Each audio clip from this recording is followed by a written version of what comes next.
Well, good evening, ladies and gentlemen. Just a note from the broadcast center. Just want to interrupt for 1 minute, and then I know there are a lot of folks here tonight that's here and haven't seen each other for a while, so it's great to have you here. Just a couple of notes. We're going to start momentarily. We're waiting on a few other people, and we're just getting a couple of nods from the broadcast division there, where we're broadcasting tonight. So a couple of in-house notes for you. We are broadcasting at redshores.ca, so if you happen to get any texts or messengers or any of those kind of things on your messenger device that you're wondering where you can find us, that's where you can find us. Also on our YouTube channel at Red Shores, and also at the Universal Media YouTube channel as well. So the evening is, it's going to be a great evening. It's an opportunity for us to get together and hear a little bit more about the new book, of course, The Tale of Two Fiddlers, and the early days of sports and life in Charlottetown. We're looking forward to it. But it's by design not an action-packed agenda. It's by design to have family and friends together tonight and just have a wonderful time and talk to Fred and hear a little bit more about his book. So just a little note for you, and we are all socially distanced here tonight. COVID protocols are in place. We thank you for that, and we're going to be starting here in just a few minutes when we get the broadcast signal up and going, okay? So we'll be back, and when you hear us again, we will be live. All right? Thank you very much.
Well, good evening, ladies and gentlemen, and welcome to Red Shores Racetrack and Casino here at the top of the park, overlooking the legendary Charlottetown Driving Park.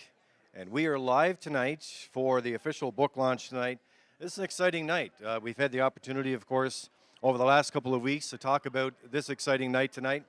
And this is the launch of A Tale of Two Fiddlers, the early days of sport and life in Charlottetown by Fred McDonald. So we are coming to you live tonight. We want to take this opportunity to welcome you here. And not only that, but for the next hour or so, I think you're going to be very entertained with some of the stories and the chapters in the book that is going to take place here tonight. So with the broadcasts, we are broadcasting at redshores.ca. We're also broadcasting at the Red Shores Live YouTube channel. And you'll find us as well at Universum Media as well. So this is a fabulous book. Now, I know Fred McDonald is here tonight. There is a book launch. The book is available in the main lobby of Red Shores here at the top of the park. And not only that, but you'll have an opportunity to sign books to the folks that are here tonight. Maybe, Matt, you can do a pan of the dining room tonight and just give folks a sense that are not in this sold-out event tonight what it's like. There you have it, ladies and gentlemen, a sold-out event here tonight at Red Shores in the top of the park. Let's give yourself a big, warm welcome. And nice to have you here tonight for the official book launch. Let's hear it from everyone.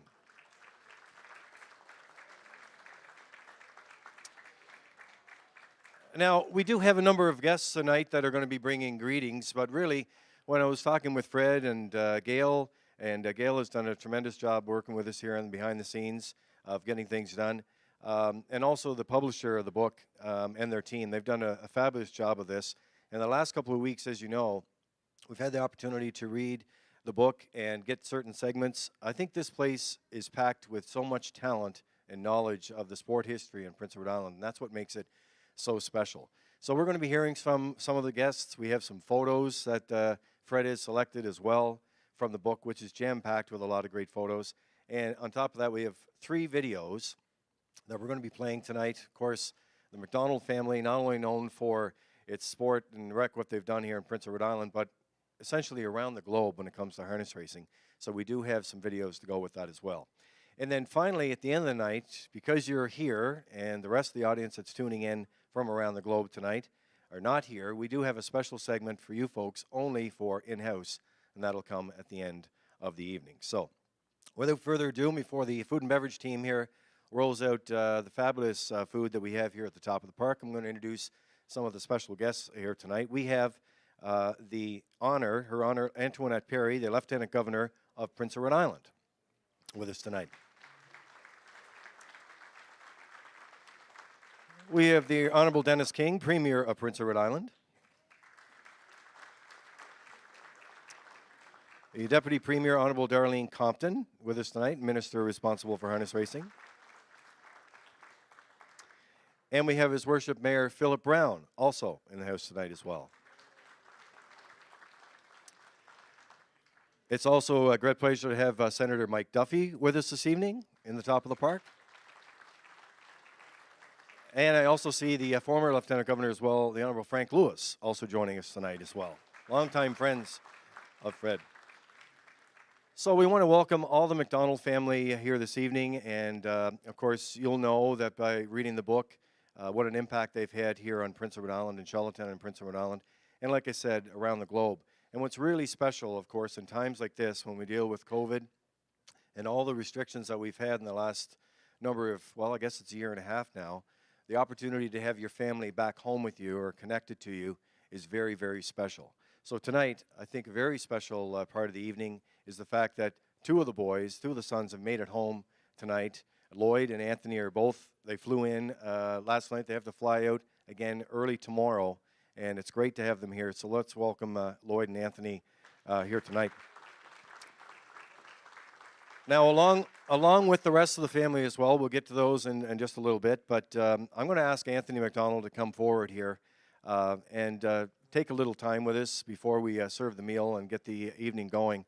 Anthony, as you know, and we were talking a little earlier, successful harness driver, trainer, and of course entrepreneur, he and his wife Amy, with the stable. And what they've done around the globe has just been fabulous. And with that, of course, comes with the challenges of running an operation that size and the challenges with COVID as well. So we'll get Anthony to come up and chat with us here and give him a warm welcome and a welcome home to Anthony McDonald.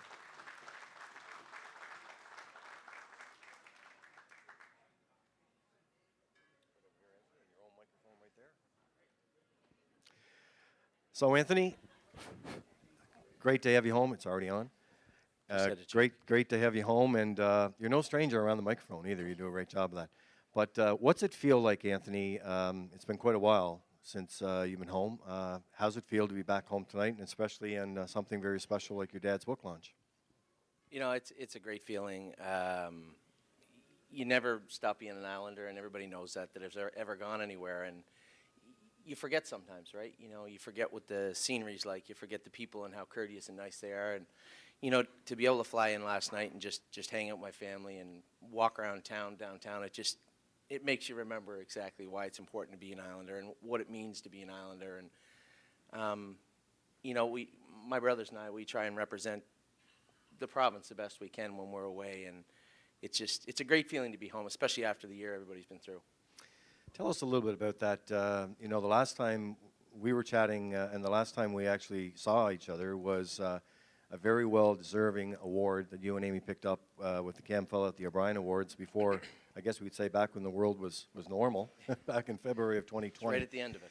Right at the end of that. And tell us about what that award meant. I know Matt in the control room has a picture that we're going to bring up from the O'Brien Awards, but talk to us a little bit about what that award meant and before we talk about all the rest that happened, but that is a significant award for you at that particular time. You know, quite frankly, it's a reward for everybody. I think everybody that is an Islander knows that anytime you leave home, you always want to do more and do better, and that award came from not listening to the normal people, not listening to people say you couldn't do it, it won't happen, you can't achieve, you know, what you say you can. And to be honest, it probably was from back in the days working for Mike McDonald when he said I'd never be a driver. And that you know, you always have that itch to just, you know, show people. And I don't know if that's a driving force or not, but that award came from a lot of work from both myself and my wife. And you know, but it was important. It was important for this province to show that anybody can be anything that comes from anywhere. But it was important for an industry that, and you see it on display here in Prince Edward Island also, it was important to show the industry that although it was shrinking, it wasn't dying. It just, I guess, for a political term, it needed to be rebranded. So, you know, we were focusing on something that wasn't important, which was the monetary achievements of horse racing, and we all forgot, especially people in horse racing, we forgot what it was actually about. The reason that I fell in love with it, the reason with other people fell in love with it, had nothing to do with what money you could make. It had everything to do with racing. It had everything to do with horses. It had everything to do with the competition, and we forgot about that along the way. And the stable.ca and fractional ownership brings that back to the forefront and allows people to focus on what this industry actually is about, and that's having a good time. Mm-hmm. There's a number of chapters in the book, especially a chapter in the book where your dad talks about the importance of harness racing and how they get introduced to it and how you boys get introduced to it as well and how the family, of course, get introduced to harness racing.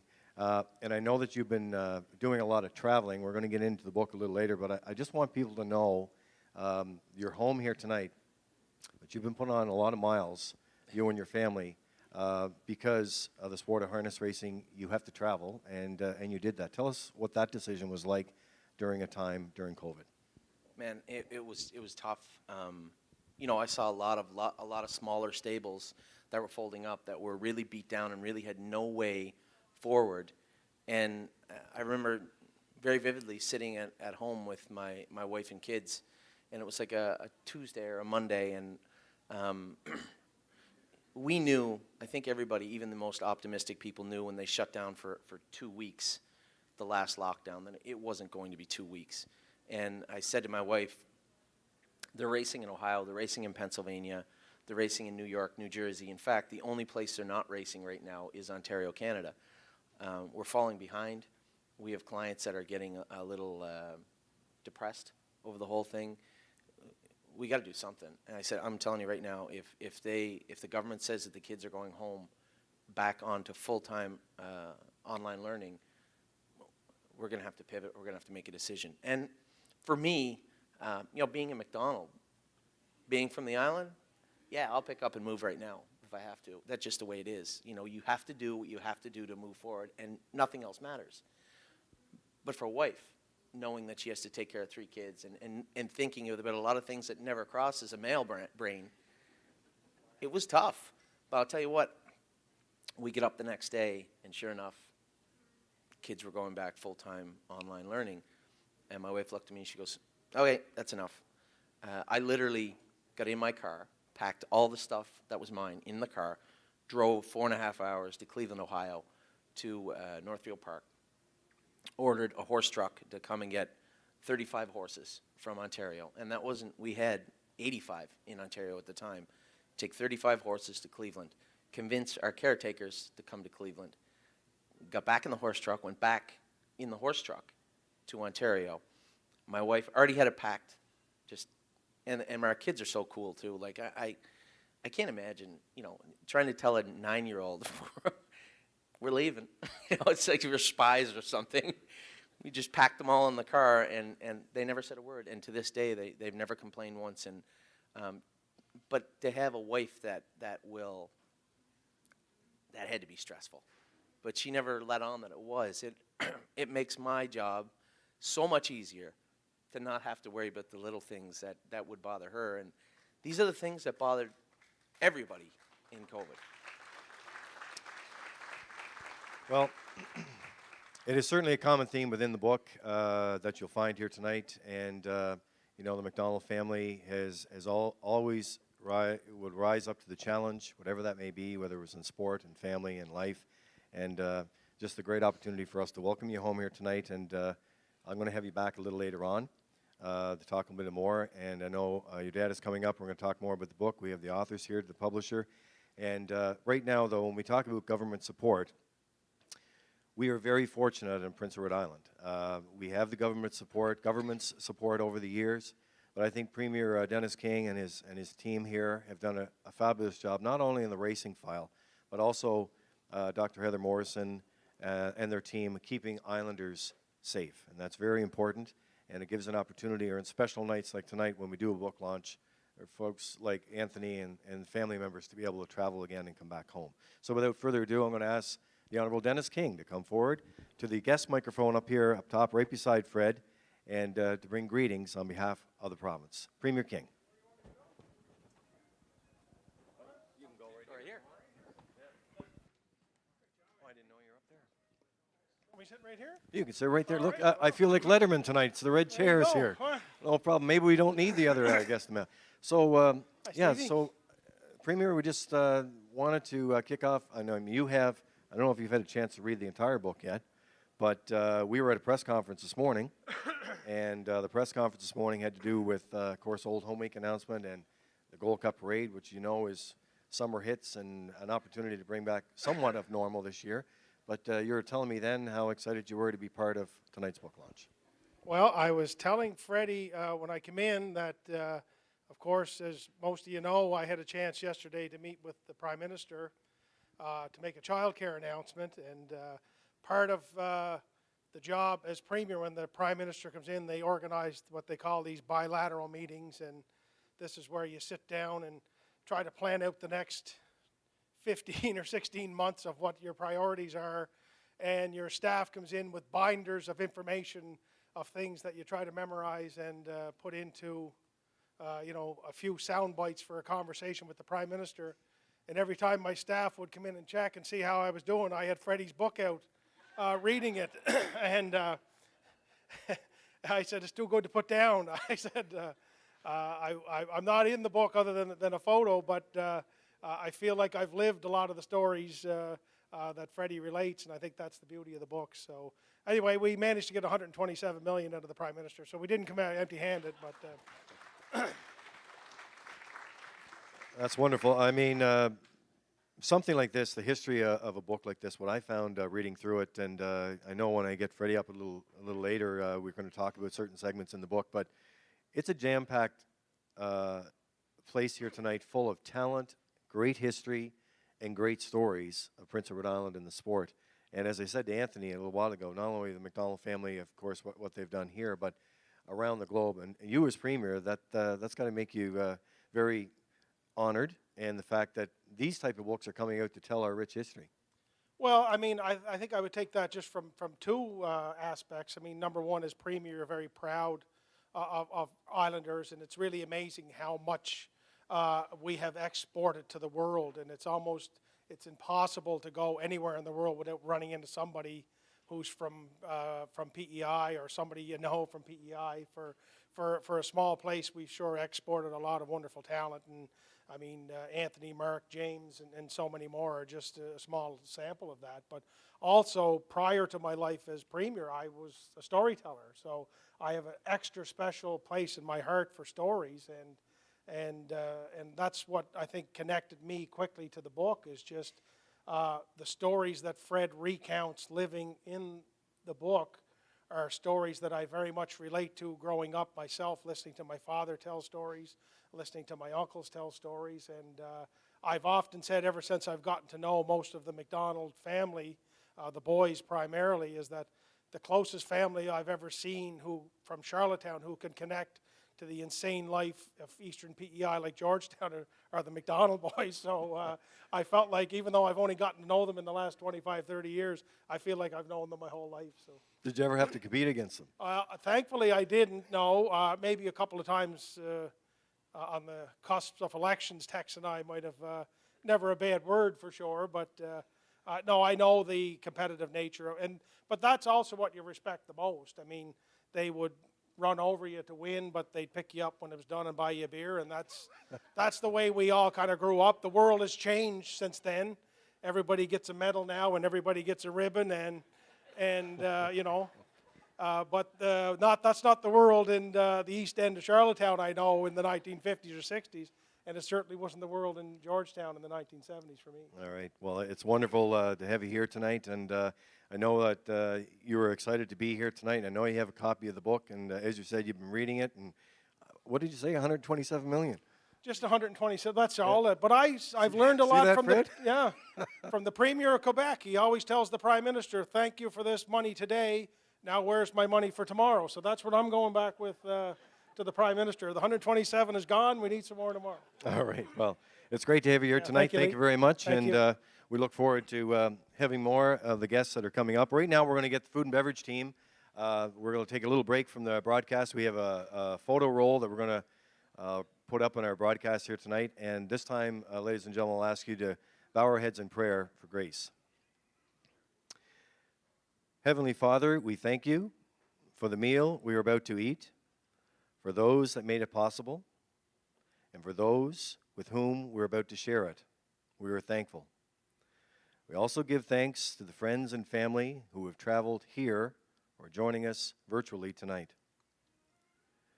As we come together at this special time, let us pause a moment to appreciate the opportunity for good company and thank all those past and present whose efforts have made this event possible. Amen.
going.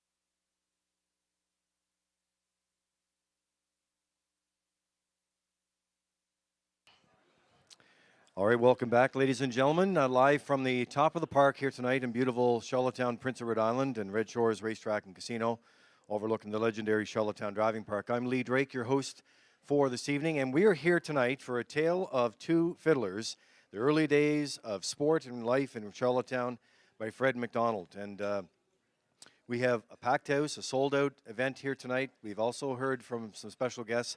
In our next segment here, we're going to hear from a few more of the special guests, and then we're going to hear from Fred McDonald as well, coming up to talk about this great book. Now, our next guest this evening, he was also on duty here this morning as we had a press conference live just next door at the grandstand here, talking about some of the signature events that's happening. And, of course, the McDonald family, great timing because the McDonald family has been part of those signature events through many, many years. So it's a great pleasure right now. Would you give him a warm welcome, His Worship, the Mayor of the City of Charlottetown, Philip Brown. Thanks, Lee. Freddie, I want to mention one guest I brought with me. Down in the corner there is Jerry Devine McKenna. She was a great friend of your mom and dad's, and her son Bob. So when I told both of them I had tickets for this event, they said, look, if you have to sneak us in, we want to get to this event. So they're very happy to be here at this event, just like myself. So Governor and past Governor, the Premier, Deputy Premier, and other guests, and also the whole McDonald family here.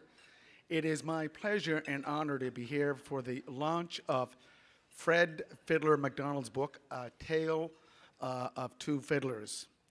As this book keenly illustrates, Charlottetown is an historic city, birthplace of Confederation, but the history of a place comes alive through its people. And as Freddie knows, a couple of weeks ago, we were here for the Wally Hennessy book that was launched, and again, talking about families. This is a great evening to be talking about another great Charlottetown family. And there's no question that the history of sports in our magnificent city lives in the McDonald family. As a student of history, I know how valuable it is for stories like this to be recorded and shared. And as Lee said this morning, we launched the Gold Cup and Saucer Parade agenda. And some of you may not know that Old Home Week was coined during the first years of World War II. Organizers knew a week of celebration, vaudeville, and harness racing would lighten the mood of many. The slogan for those years was, "Be it ever so humble, there's no place like home."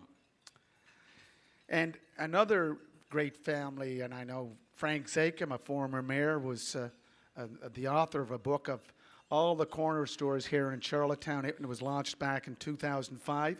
So these just add to the history of this great city and the people that have lived in this great city, just like the McDonald family. And it is so wonderful to have a publication that celebrates the memories of Fred's life and accomplishments. This story of a passion for family, for sports, for a city, and for storytelling. I very much look forward to continue reading this book and for others to enjoy the stories of a community that are woven throughout this book. And I just have Fred, I just want to take some excerpts from this book. I like Fred is great with words, and if he does forget something, he'll put a question mark there. But when he talks about the birthdays of the family, I like this one. I honestly can't say most of the actual birthdays, but I do know that Tex and I are Irish twins. So you got that right, Freddie. The same age for 3 weeks between July 27th and August 15th. And then he talks about his father, who was a World War II veteran, just like my own father. And I didn't know that Fiddler was so involved as a trainee and then went to the UK, was a tank platoon tank commander, and actually was injured, both, I believe, his arm and his leg. And Freddie, or Fiddler, no different than my own father, when Dad came back from war, that's one thing he didn't talk about. That was something that was just never brought up with him because the horrors of a war was just something you never sat around and had a beer or talked about. So I understood where Fiddler was coming from when he talked about the World War II. And then I want to go quickly to, I love this one, the making of a politician. Tex McDonald. And Tex is one person that I've always admired. He's been a great supporter of mine, and I've also been a great supporter of his, except for one instance. One instance when he ran for the nomination for District 13, and Lee McDonald approached me first to support his nomination. I said, Lee, okay, I'll support your nomination. Within a day or so, who shows up at my door? Tex McDonald. I said, look, Tex, I've already committed. I'm not going to, I will not be unfaithful or untrue to you. I will support Mr. Lee McDonald in the first vote. In the end, Tex did win the nomination.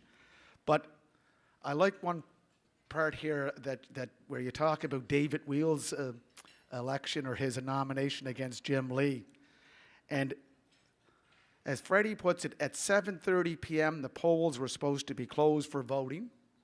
Situated at the front of the hall, I was watching the clock closely with my attention on the back of the hall where I could see who was coming and going. At about 10 minutes after the polls were supposed to close, I noticed 3 of Lee's supporters, Diddles Doyle, good old PEI, Diddles Doyle, plus Toby and Alan McDonald, entered and vote. I can guarantee you they did not vote for David. Good observation, Freddie.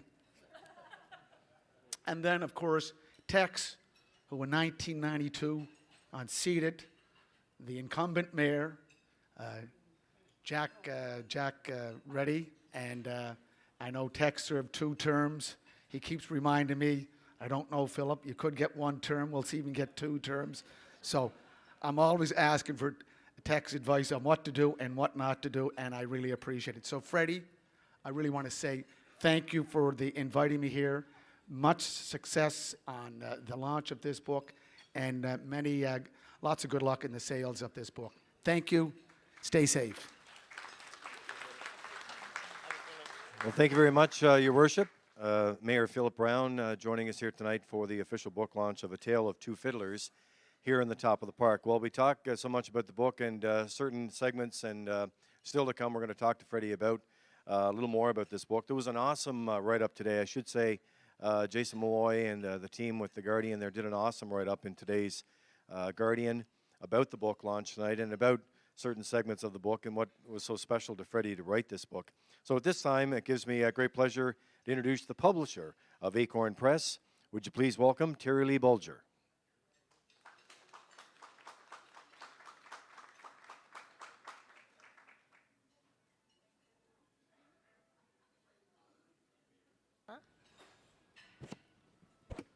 Does this work? There it goes. Okay.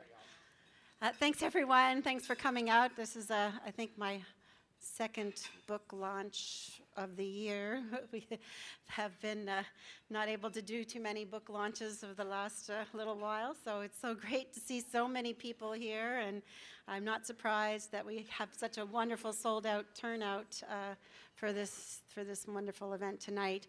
I'm extremely pleased to be launching this new book with Fred tonight. As you know, I'm sure you know, Fred's been working on this book for a long time. I was trying to figure out earlier when we actually first met to talk about it. It's probably 4 years ago, yeah. We had a meeting, my first ever meeting with Fiddler at Maid Marian's. And it took about 2 hours because everybody who came in had to come and talk to him. I said, okay, this book might be a success. So, Fred has created this book that is a story. It's part family memoir and part sports history. It's a unique history, one that's not often told in books.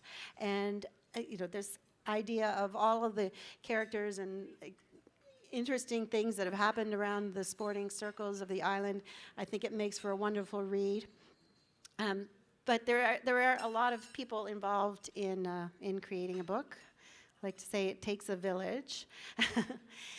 So there's,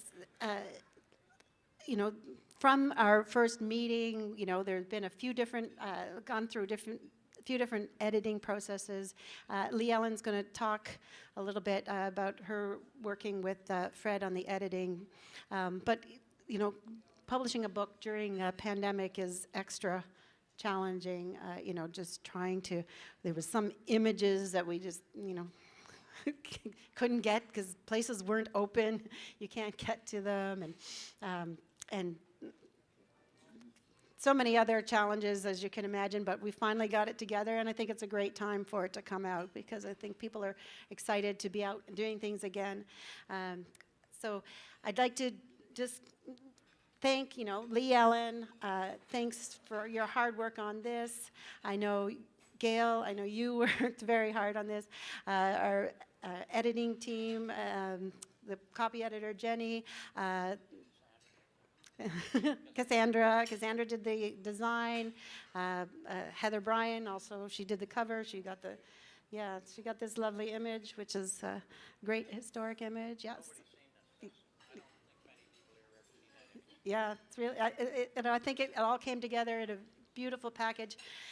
There are lots of people who support publishing too. We get support from the Canada Council for the Arts, Canada Book Fund, and through Innovation PEI. And so I like to thank all of the funding bodies for supporting our work to keep the island stories alive. So without further ado, because there are more interesting people to speak than I'm going to just give a little introduction to Lee Ellen. As I mentioned, she was the editor. She is a self-employed editor of literary and academic writing. She's a poet and a reviewer. She's a sessional professor at UPEI and sometimes an international professor at the University of Cairo. She's also an amateur photographer and painter. She was born in Halifax, but she's also lived in Montreal, Fredericton, and Windsor, Ontario. She is an islander by choice, happily settled on the island with her husband, Richard Lem, who's also a writer and editor. He does a lot of books for Acorn as well. And their dog, Theo, where they're blessed to live near her 3 children and 11 grandchildren. I have not 11 dogs, as I was going to say earlier. Anyway, she's a wonderful editor, and both she and Richard do a lot for the writing community here, and I think it's a great opportunity to welcome Lee Ellen to come and talk about the work on this book.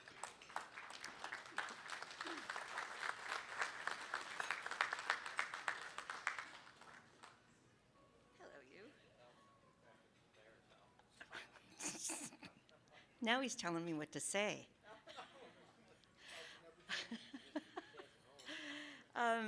I wasn't too sure what to say, so I prepared a few notes. Just thought you should. Actually, what this is Fred's manuscript as I received it, and some other notes along the way. So when I was asked to edit your book, Fred, there were 2 things. I didn't know who you were. Tons of McDonalds in the world. Tons of McDonalds in the world. You know that. And number 2, the story was about Charlottetown and sports in the media.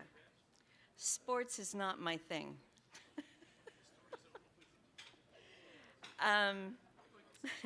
I like seeing sports live. I'm a participant more than I am a viewer. And it's usually the sports that I like are related to baseball and hockey, the Expos and the Canadiens, maybe soccer and the Olympics. I used to play Trivial Pursuit with my dad and never got the sports questions. He won all of the games, but I got 1 point in the sports, which was Cassius Clay. So whenever I had a question, I would say Cassius Clay, as long as it was for sports. So now I know who Fred is. I know who Gail is. Because he explained it to me. And I guess he has a thing about 2-hour chats, Tara-Lee. We sat down for coffee, but I didn't get the Maid Marian's treat. I got Robin's.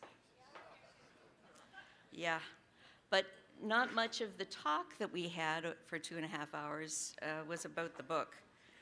It was about everything else. So my interest in editing most of the time is people, because I like to know what they do. I'm nosy in some ways.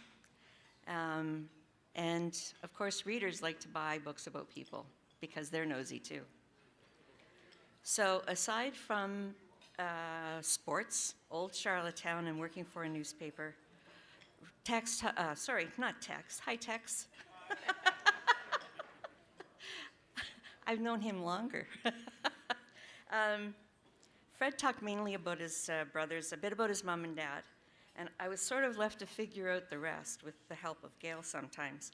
However, when I reached, this is a quote from the book, "My new focus was in raising kids with Gail." I went, who? What? I had no clue he had kids. And I was in chapter 9. Which is now chapter 10, by the way, just in case you're wondering where that quote came from.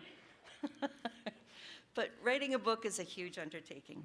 And editing is also one, but sometimes it's really easy. However, when the characters in the book are named Rabbit, Sput, Sock, Tex, whom I knew, and children appear out of nowhere in the final chapters of a manuscript, unveiling the story can become complicated. Fortunately, I know that Fred is teasable, so. But in the process, which was almost a year long, there were moments when I yelled at Fred. He couldn't hear me. Moments I was caught up in the story, and moments where I found the text touching. The stories were very touching. I would like to have known more about your dad and your mom. They seemed like such strong characters, and they'd have to be, to have had all of those children and some of the characters. Your sisters, Fred. Yeah. Needed a bit more space, but. So perhaps that's your next book? Oh, wait. That's okay. Oh, no, I just said wait. I suggest you write your own story. And maybe your sons should write theirs too, because it's all very rich. So it was great innings. Fred and Gail, it was a slice. So I hope you've hit a home run touchdown on the rink with the book. Congratulations. So, Freddie, let's ask you to come down front here and talk a little bit about the book. I want to thank Tara-Lee Bolger, the publisher of Acorn Press, and also Lee Ellen Potty for of course, the editor. And as you saw in the book, and there was a lot of information in the book, and I told Freddie and Gail when we were meeting earlier in the week, and we met with Genevieve when we went to put tonight together. Just how fascinating it was of all the different chapters and all the different folks who, for myself, growing up on Prince Edward Island, had heard about these guests, but didn't know a lot about their success in sport and what they've done. So I think Freddie has done an excellent job of doing that. We're going to get you set into place there and be able to pull that microphone up for you there. There you go. There we go. And we'll ask the control room to just watch the levels there. And ladies and gentlemen, would you please welcome Fred Fiddler McDonald. All right, Freddie. So, Thank you, Lee, for those kind words. It's not what I wrote and gave you, but it's okay. so first of all, how does it feel? You know, we haven't done too many events because of COVID, and the first time we put this on the street to go, look at the crowd here tonight. How does it make you feel that so many of your family and friends come out tonight to support you in your new book? Well, it's a tribute really to the history of Charlottetown, the history of PEI, and all the great characters are in it. Yeah, so there we go. Little Got there. it? Is that it there now? There you Got go. it? Yeah. Yeah, it's really a tribute to the people in PEI, the people in Charlottetown, the many friends, but all the history that's here. I look around, I see so many guys, there's so much history. So anyway, you asked me one time, why did I write this book? Have you got a slide of Cleve Yeah, Creswell? we have some photos here that's coming up. There it is right there. That's why I get started. I started selling Patrick's in the city of Charlottetown in 1957, okay? And at those days, in those times, first of all, you should understand, I'm going to give you a little geography lesson. Queen Square School was up in the vacant lot across from the Basilica Church. And the publishing company for the Patriot, I'll explain what the Patriot was. Some of you people probably don't know. It would have been all right, and you would have known about the landmarks had Boomer not screwed up a tape that we did one year at CBC. Tracy Lightfoot decided, and she's one of my great supporters. Tracy's here tonight, thank goodness. Anyway, Bruce said, all these landmarks you're talking about, Queen Square School, Johnny's Mayfair, Cutcliffe's Funeral Home, where are they at now? So we spent a whole afternoon, did a whole great tape. But Boomer, not me, or Boomer screwed it up. He had a malfunction. So I don't know what happened. Tracy might want to address that later on. Anyway, a little history lesson. Before we get into the Patriots, you got to start my paper route and why I started it. Cleve Creswell was so kind to me as a little paper boy. So I started selling papers. I bought them at the Patriot office right next to Queen Square School. In between the Dublin pub, there's a building next to the Dublin pub, and that's where the Patriot was published before the fire, and then it went to Prince Street. So anyway, Queen Square School was over, 3:30. I'm a young fellow, 9 or 10 years old, 8, 9, or 10, maybe 3. So anyway, I bought 50 Patriots, buy them for 1 penny and sell them for 3. So my route would take me down to the bottom, my first customer, down to the bottom of Queen, and starting bottom of Sydney and starting up Queen. The first stop, my first stop, was at Proust Brothers. Right now, that's where George Campbell's Anne of Green Gables store is, and there's 3 entries into that building. One on the Queen Street, and one in the center, and the other on Richmond. So I'd go in there. My first customer ever was the Lieutenant Governor, Proust. I gave him a paper, and he gave me an Indian nickel, Pontiac nickel. So anyway, I said, sir, you're the first customer I got today. Don't have any change. He said, well, son, you're going to have to go next door to Redden Brothers and get me 2 pennies. Over I go. I said, okay, no problem. That's first day. Second day, same thing. Third day, same thing. I said, I'll probably get them on Friday. So Friday I go in. I give him the paper, Pontiac nickel. Sir, you're the first customer I got today. I don't have any pennies. And I'm not getting any pennies either. I didn't tell him that. So anyway, I go next door. The Lieutenant Governor says, well, son, you're going to have to go next door to Redden Brothers to get me pennies. Same thing. First week, second week, third week. I said, I am going to beat this guy before it's over. I'll wait him out with kindness. 5 years later, same thing. Never gave me the 2 pennies ever. So anyway, that's how it all started. So I ended up, my route would take me up Queen Street. So you go to the 5 and 10 cent store, and you're running a lot of characters up there. Baldy Williams and I can't remember them all. Baldy Williams would be one of them, and a whole bunch of them would be up there. And some of my favorite customers were guys that, see, if around 4 o'clock then the bootleggers, some of the bootleggers in that end of town would get out. So I played it smart. I said, I know the bootleggers will tip big if I'm there, especially if they're veterans. So one of the guys I ran into was Pete Campbell. He's related to Mike Campbell and Hennessy's. He was in the Army with Dad. Always get a quarter off, keep the change. So we get down the street. We go to Johnny's Jimmy Power Shoe Shine stand. They sold papers. You're not allowed in there. So you keep going down Queen Street. You come to ABC Cutcliffe, Sinclair Cutcliffe, his funeral home. Up on the top floor and the third floor was another one of my favorite customers, Les Alexander. He played with Don Messer and the Islanders. Guaranteed, quarter 50 cents. Down I go downstairs, run into Sinclair Cutcliffe. Sinclair Cutcliffe was a town councilor in Charlottetown for many years. Unfortunately, Mr. Premier, he ran for the red team in the city. He was a good guy, though. They're not all bad. So anyway, Sinclair Cutcliffe was there, and he'd always be pretty good to me. He'd tell me a few horse stories. And Sinclair was a starter here at the Charlottetown Driving Park for many years. And some of his cousins, Byron and his brother, they teach at UPI in science, and Colonel Gray, they're race fans. You see them down in the simulcast room now and then. So leaving after Cutcliffe Funeral Home, go down the street to where the triangle is today. That was to be the Garden City Dairy.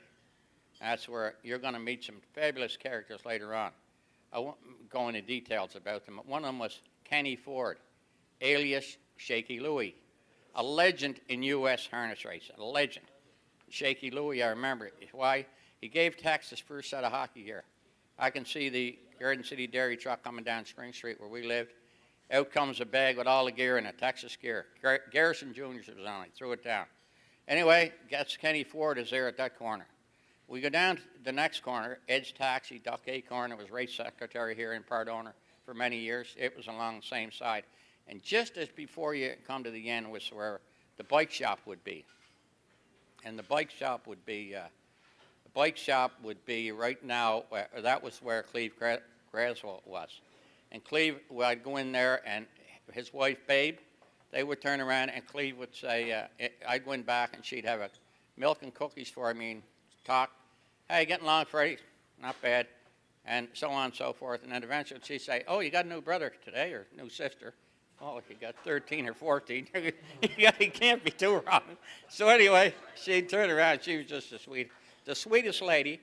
And I always wanted to say, to be around when Cleve died in 1967, and I was away. So this is what tribute to him and what kind of a man he was. And then when Christmas would come up, Cleve would always say to me, got a parcel for you. Big parcel, don't open till Christmas Day. New pair of pants, new shirt, new sweater, and some money. So that's the kind of people they were. Anyway, that's one of the reasons. That's one of the reasons why I wanted to write the book.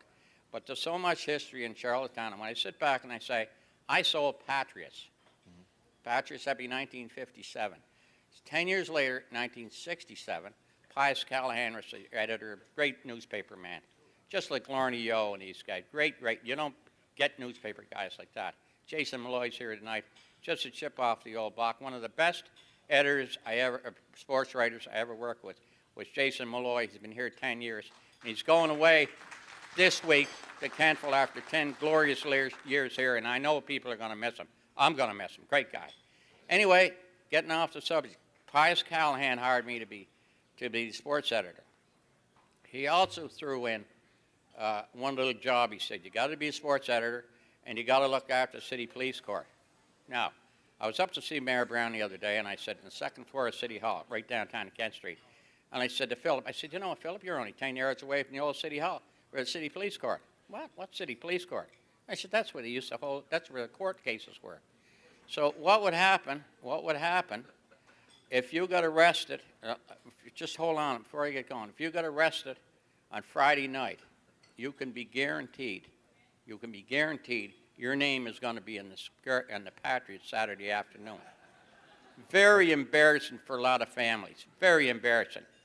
Now, The Patriot, by the way, I'll just give you a little tip. The Patriot, the Guardian was a daily paper, just like today, covers the island like to do. Well, the Patriot was the afternoon paper. Now, the Guardian, if you're in the sports business, the Guardian would give you partial scores. Because of our deadline, the Guardian would be 10 o'clock.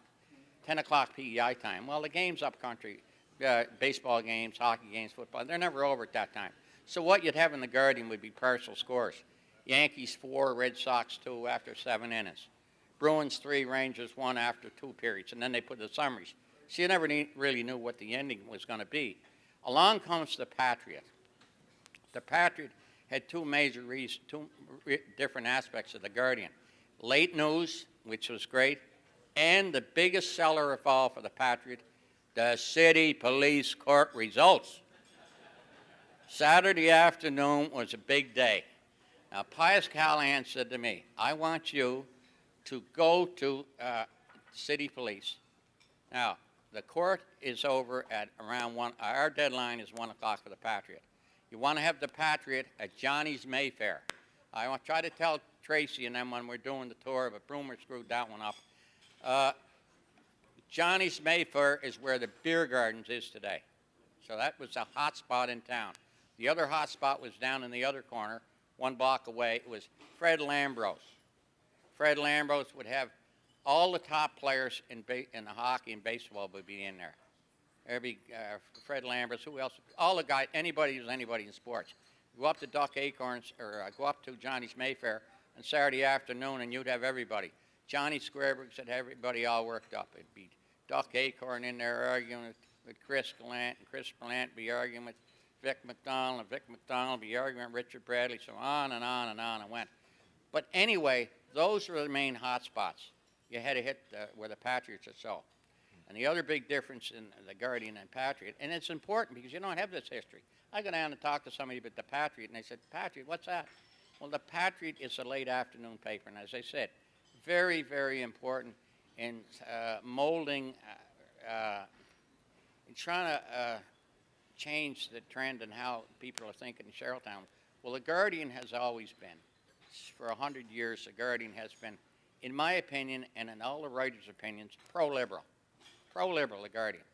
Right up till I say about my opinion, still is pro-liberal. But anyway, the Patriot was the conservative paper. So and then the conservative paper, the Patriot died or was put away and didn't print anymore after 1992. But the two major papers played a huge impact on the results and molding the thoughts and wishes of people of Charlottetown. Very important. See, the Guardian and the Patriot. Mm-hmm. The Guardian today is still, they changed it, the media, the papers have changed because there's so much so few advertising dollars that go around. You can't turn around and have one Tory and one a red paper, or the red or the blue. You got to try to be independent in this day and age. You're going to starve to death. So anyway, so we have one paper. Now getting back to the other. This is the reason I guess they only gave me 3 questions, right? Yeah, well, we didn't get the We didn't get to number 2 yet. The next 2 were That's shorter. good. I wondered why we had 3. Yeah, but that's part of the history. I know, As that's awesome. As Philip Brown says, I you love want it. a history lesson tonight, you're going to get one. I know, that's great. I love it. I'm just saying, I couldn't figure out the first, Fred, of like, only 3 questions. Why was there only 3 questions? Well, it's 'cause But it's great. There's 3 parts of the first question. I know. Now, It's all good. The second question, the second part of it is this. The school system. School system, extremely important at the time and part of PEI history. Extremely important. I'm going to tell you why. Queen Square School is up where I told you, Basilica Church. West Kent was down in the other end of town, over where the government building is today behind Government Pond. Now, I'll give you a little tip. 1928 and 29, the merchants of Charlottetown said, you know what we're going to do, folks? We're going to have a rugby game. We're going to have a rugby contest. Who's going to win? You got Queen Square School, 100% Catholic, versus West Kent then, and then Queen Charlotte. So it was so vicious in 1929. It's today. We had this rugby tournament to turn around and pull the people together. Now it's driving us apart. This is awful. So anyway, 1957, 30 years later, you would think, you know what? I think PEI is growing. They get rid of all this foolishness about, you know, our Catholics, Protestants. Let's have a new tournament. So in 1957, they have another rugby tournament. First year, Queen Square. our buddies up across from Basilica. Queen Squares, that was a good guy. So if you're raised a Catholic, you're a good guy. The other guys are not the good guys. But if you're raised at Queen Charlotte, you're the good guys, and the other guys in Queen Square are the bad guys. That's how it went. So anyway, they have this big tournament in 1957, and Queen Square with Bill Ledwell and Fred Driscoll were coaching the team. They beat Queen Charlotte. Next year, big difference. Spy Reddy, a Queen Square school alumnus, he goes out and coaches the bad guys at Queen Charlotte. Who's the bad guys at Queen Charlotte? Billy McMillan, Stewie McFadgen, Frankie Dow, Donnie Kelly, Alan Brady. Guess what? Queen Charlotte wins. It ended up pretty near a riot because the referee Jukes got kicked somewhere where he shouldn't have got kicked. So, more riot and more, it's starting to get like, PI then was starting to look like Northern Ireland without the guns. So anyway, they turn around and say, okay, this can't go on. So anyway, the next thing they do, 1969, Prince of Wales and St. Dunstan's combined. So, and after that, it turned out great. There was no animosity and so on and so forth. And you know what? The politicians of the day said, didn't we do a great job? No, you didn't do a great job. The guy responsible for it is Bobby Lund, but you got to read the book. I'm shortening it up. You got to read the book. So you got to read it. But it was not without some funny instances there, because I'm going to tell you why. At St. Dunstan's in the mid-'60s, there'd be 296 Catholics and 4 Protestants. Who are the 4 Protestants?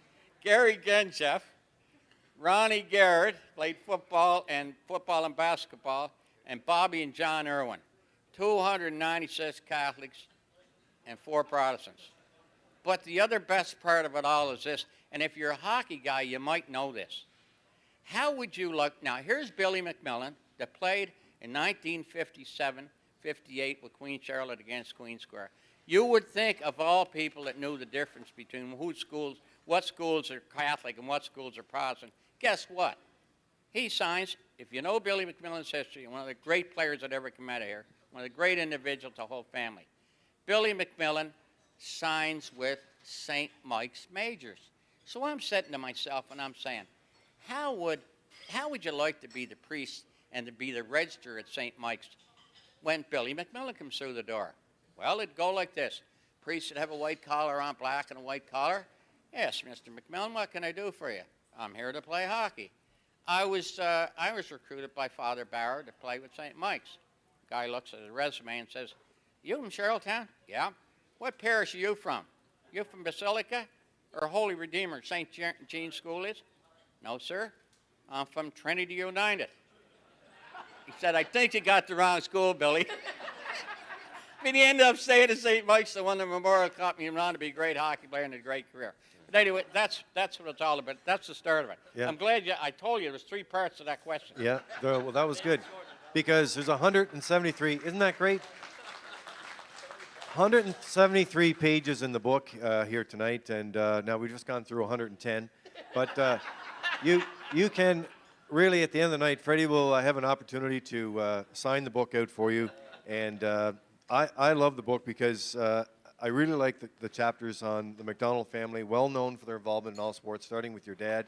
Can you tell us a little bit about the family history part? Just before we get to that, Lee. Okay. Lee Ellen Potty thought she was mad at me. You want to know how I was mad at her? Yeah, lots of times. And I'll tell you what. You know what comes to chapter 13? She sends me back this. What is it? The making of a politician. It should have been the unmaking of a politician. Anyway. Yeah. There we go. So some of the family history in there about your dad and about the sports from your dad's time to now. I know you wanted to talk a little bit about that, and there's a photo there that's part of the segment that you want to talk about tonight. Yeah, that's Charlie Ryan there, our coach with many teams. We had 3 Maritime Championship teams coached by Charlie, but my father was really a tremendous coach in his own right. 1936, he set the record here at Memorial Field. He struck out 24 or 27 Islanders. When I was delivering papers around town, everybody, they knew who you were in the city. So down where we came from, down on Sydney Street, and the square there, everybody, a lot of guys knew who Fiddler was, and eventually they knew they would call me Fiddler. Hack McQuarrie was down there, right across from PEI Hospital. Hack played against Dad in that day. Chevy Acorn lived right across from us in Upper Prince Street. Chevy told me lots of time, he said, we couldn't hit Fiddler. He said he was just too good. So anyway, the other one I ran, who was this, Hack McQuarrie? Oh yes, Baldy Williams. Baldy Williams' brother, Dick Williams, was one of the great athletes that ever come out of PEI. And Baldy Williams would often tell Dick, he said, Fiddler was the greatest pitcher I ever played against. Now I'm going to give you another one. In 1938, Dad went to play with Amherst St. Pat's. And Amherst, baseball was huge then. They had Sydney Mines, Dosco Mines. They would not only sponsor ball teams, they sponsor horses and horse racing and stuff like that too. But the Spring Hill Fence Busters were the big team in the Maritimes. They were big in Halifax. So Amherst brought in Fiddler to pitch against all those teams. And you see some of the lineups in their book. He not just was a great hitter, a great pitcher, he was a great hitter.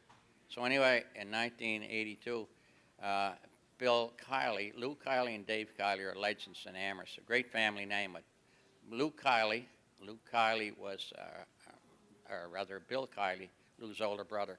He was a great catcher, and he caught with the St. Louis Browns in their organization in 35 and 36 and 37.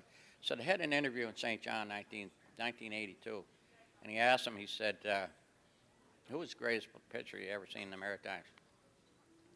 And Bill Kiley said, no question about it, Fiddler McDonald. He said, I was over here in St. John, I seen Charlie Nichols from Minnow, he was fabulous, and he went to wait the Cincinnati Reds in their farm system. He said, he came back and he said, Charlie Nichols can make more money playing senior ball in New Brunswick, so he stayed home. But he said, Bill Kiley said, Charlie Nichols was great, and he said Fiddler was better. And he was a great, my father was, he was a great coach. Guys turn around and talk about coaches. Oh, the McDonalds were all well ahead of anybody else playing baseball. I'm going to tell you why. In our backyard, when we were playing, Tex and I were growing up, he's close to me. Tex and I were in 62, 63, 64, 3 straight Maritime championships. I batted third and Tex batted fourth, and we added Mike Kelly. He was batted fifth. He was fabulous. Jamie and some of the guys that I grew up with that played with all those teams. Lloydie Blanchard's another one here tonight. Great little second baseman. Anyway. Is this the one about in chapter 4 about the tennis ball? Yeah, I've got to get to the tennis ball. That's right in the backyard. Tex, okay. Let me. All right, because I wasn't going to ask that question again if you were going to get to it. Yes, what's that? Yeah, I'm trying to wrap it up. No, it's too good. I'm trying to wrap it up. I mean, you want a history lesson? You're getting a history lesson. What do you want me to do? We're selling the book globally here tonight. Yes. All right. Anyway, getting back to it, we'd be in the backyard, Tex and I, getting at the tennis ball. Go out to Victoria Park, wait till the tennis courts are over. Everybody leaves, going in over the fence, pick up a couple of tennis balls, take them back to 26 Spring Street, and you'd burn a hair off them and everything. Now there's just 2 seams. So in the backyard, Tex and I, from 40 paces, would stand back, and you throw a ball across the seams, and it rise, throw it on the seams hard enough to sink. So we used to do that for the hour. And then Sandy and Sock and Spot and Tex and Rabbit all did it. And I can tell you one thing. Every one of them are fastball hitters. Fast, dead, pure. You just couldn't throw the ball by them. So Dad would be also, when we're playing, Dad would be watching all the time. And he'd say, no. Yeah, he said, every ball, when I was playing third base, he said, every ball hit to your left. You got to go get it. Don't let the ball go in the hole, say hit. And he'd go on about base running. He said, now base running here. What's the distance between 2 points? It ain't a straight line. He said, what are you doing leading off in the right field? You're only 150 pounds. Get in a straight line. All these little things. And we all had that growing up, and instincts, and right how to be cut off. The guy coming to the plate and his foot's closed over and his foot is closed and his stance is closed. That means you can't hit an inside pitch. And Dad would say, just look at when I was pitching, he said, look at their feet. To come to the plate like that, they can't get the inside pitch. Just gas them inside. And he just a little dribble at second base. Way ahead of everybody else. So not only. I just have to say, as a publisher, we want them to buy the book. So I can't tell. all of the Well, we'll do stories. another book. That's very simple. Yeah. I had all kinds of stories. But you know, that book, in the chapter right there, that was chapter 4. It was one thing that stood out for me, Freddie. Training camp, open field in the Prince of Rhode Island Hospital is where it was. You guys had training camp there and used to play. And the fastball is something that, that's one of the things that you say in the book about burning the hair off the tennis ball and be able to throw the ball like that. It's That's amazing. it. That's it. And that was the name of the game. That's why we're a little bit ahead of everybody else. But anyway, getting back, Terry Lee wants to get this moving on. Yeah. Anyway, getting back to the baseball. All the boys were blessed, with lots of ability. But you know what they got from the little old Irish lady? They got fire and a will to win. The will, the work ethic. If you take a look around today and see all the great people I had the fortune to meet, you from Cleve Creswell, you got J. Pius Callahan, you got Spy Reddy, you got, who else is along there? All of Spy Reddy, Jackie Hines, another guy working with him 20 years. Why are they great? Ray Murphy's another one. Alan Anders. Why? Work ethic. That's why. So anyway, I got to get that point in. Yeah. Now, sock, by the way, getting to the baseball. After the baseball was over, I was away playing in Ontario, and Tex took over the Fawcett's down here and the different teams. They won about 15 championships out of 20. So, and that was about it. And Sock was also signed by the Montreal Alouettes, probably the best shortstop I've ever played here. Spot was the best catcher by a country mile that ever played in Charlottetown or PEI. Don't let anybody tell you any different. It's the same thing with Tex. But anyway, right. Well- getting back to it, the fastball championship, that's about it. Okay, so listen, chapter 12, you mentioned Jack Hines here tonight. Yes, give a round of applause. That's a great story. Thank you. Jack of all trades, Jack Hines here tonight, Holland College, UPEI, racetrack, been offered pro, hockey jobs. And I know that Boomer Gallant, who's here tonight, they worked together. They did so much for Old Home Week. You mentioned that in the book, about Old Home Week and the sport here of harness racing. And it's so nice to see them back in the same room tonight. Kevin Boomer Gallant right over here, Jack Hines right over here. Gentlemen, welcome. Nice to see you tonight. All right, Freddie, and the final segment here, because we are broadcasting tonight, and we only have a limited amount of time left, but can't let you go off the stage, of course, without telling us your involvement and how you get involved in harness racing. How I got involved in harness racing? Look, right down the end table down there. Wally McGinnis, he was my best friend, and I got around him since for 65 years. Wally, when we were living at 26 Spring Street, Wally would come down there. We go to the ballpark. We played ball all the time. And when the ball was all done, we go up the lane to Hennessy's, Peak Street, running to Saki and or Jody and Wally and Gordy and all the Hennessy clan, and we race in the lane. We'd race in the lane. And that's what we do. And then after the lane, Wally would go out to his uncle Boo Shepherd, and we'd go out and Wally'd rub horses and work with the horses, so on and so forth. I got to tell you something about work ethic.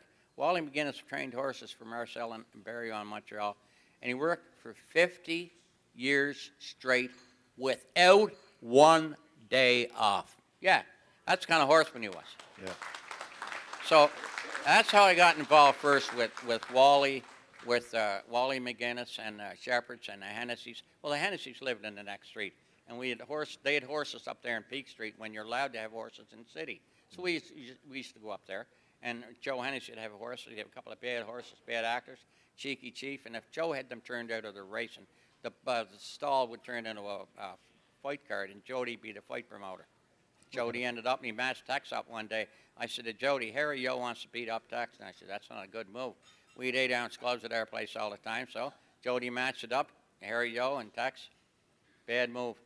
I said to Jody, you should stop this fight. Harry's bleeding from the nose and the eyes, and I don't know where else, but they just stopped it. Anyway, that's the stall. We were at the horses with the Hennessy's, traveled with the horses. I had Richard Bradley under my wing, the greatest caretaker to ever come out of Charlottetown. Would work with Stanley Dancer in 1963. He had Jim Fashion out here, and I'd go out and see him, and buy a bag of candies from Shamus and go out and give them to Jim Fashion. And Richard tell me all about the horses. And Richard went on to be great caretaker, worked for Stanley Dancer, great friends with Jason Settlemore at the Meadowlands and Little Brown Jog. So yeah, I had great guys. Wally McGinnis helped me out. Well, Wally was my partner in all my endeavors growing up. We had a shoe shine stand. Yep. We sold worms. We shoveled coal. Yeah, absolutely. Sold Halifax, Aries, Guardians, and Patrick. I even allowed Sandy to come in and work with us now and then. I had to train him. In the world. In the And world of shoe shines. didn't they challenge you in your math sometimes with you and Wally with the math? You're listening to Sandy and Wally. Don't listen to that. I was an even split. That's what's in the book. 75% for me and 25 for them. I'm only reading about the book. You know, you don't have to go too far and without saying another word when you speak of harness racing with Fred and Gail McDonald and their family. You know what, and what they've done, not only in Prince Edward Island, but of course around the globe. And I got to tell you, Freddie, I'll end this segment off because we do have a couple of other guests that want to get up to speak. Oh my goodness. But this morning on the press conference, and Anthony's promised that he's going to join me back down here. We got a couple of video clips that we're going to play with Mark and James and Anthony as well. But I'm going to tell this story. This morning, all the talk was the great tie-in between the Meadowlands Pace. Just a couple of weeks ago, Anthony shared this picture with Mark McDonald after the papermaker won the Gold Cup and Saucer in 1988. Boomer Gallant, of course, with the call. I think one of the best stretch drives I've ever heard was the 1986 call with Rev Your Engine and Angel Shadow. But in any case, a 12-year-old Mark McDonald meets Dr. Ian Moore after the race, and then fast forward to 2 weeks ago, they land in the winner's circle, and sharing that photo and everything that has been accomplished, and they win the $700,000 Meadowlands Pace in New Jersey. That, ladies and gentlemen, comes full circle of what we're talking about tonight. Really well done. Freddie? Just one last thing I want to say. I was with Wally McGuinness and Mike Campbell. I lived with them, and Frederick, and I was general manager and race secretary, and I had two guys living with me, Mike Campbell and Wally McGuinness. They couldn't boil water. They used to say to me, "How come the corn niblets are cold?" "Well, Wally, we had two burner stove. I got the potatoes in one and hamburger in the other. Where am I going to put the corn?" You have to wait like this. Couldn't boil water. Two burst practice I ever had. And guess what? Gail, I want to thank you for doing so much work with this. And somebody said, "What about Gail?" Gail has worked for 30 years with the pitchers, doing the pitchers down here. 3 years with Bert McQuaid and the old Atlantic Lotto business, and 10 years with the PI Industry Association, and 7 or 8 years as the editor, assistant editor, Atlantic Post Calls. There's a lady there all the credit. Absolutely, Gail. All right, Freddie, thank you very much. It's an absolute pleasure. I know we could go on and on, and Yeah, we could, but they cut me off. well, I mean, the Supposed to thing be is, Israelite. when the book editor and publisher want to sell more books, I mean, we got to stop it. Right now, we're in chapter 150, so we're doing pretty good. Thank you, Fred. Ladies and gentlemen, Fred McDonald with the book. Now, we do have a couple other guests here. Yeah, you can keep the wide photo there going, Gary's in the control room. That's great. We're just sort of jumping over the script a little bit, Matt. We'll just hold on to the videos for a few minutes. I know when you talk about school buds and growing up together, I know he's over talking to Senator Mike Duffy right now, and we're going to ask Senator Duffy to come forward to say a few words. We also have coming up Monica McDonald in just a few minutes, and also going to Tracy Lightfoot's here from CBC is also going to bring readings before we sign off tonight. So, Senator Duffy, if we could ask you to come and say a few words. When we had a chance to talk just prior to the book launch here tonight, and yes, my phone is getting a lot of action from the guests that are tuning in tonight. Absolutely love the stories tonight, Fred. That's fantastic. But Senator Duffy mentioned about just how great it was to see so many people again, and the fact that this book really brings a lot of people back. And, you know, it's great to hear the stories and hear so much about the great history here in Charlottetown. So, Senator Duffy, if we could get you to say a few words, we would appreciate that. Right up here. Ladies and gentlemen, please welcome Senator Mike Duffy.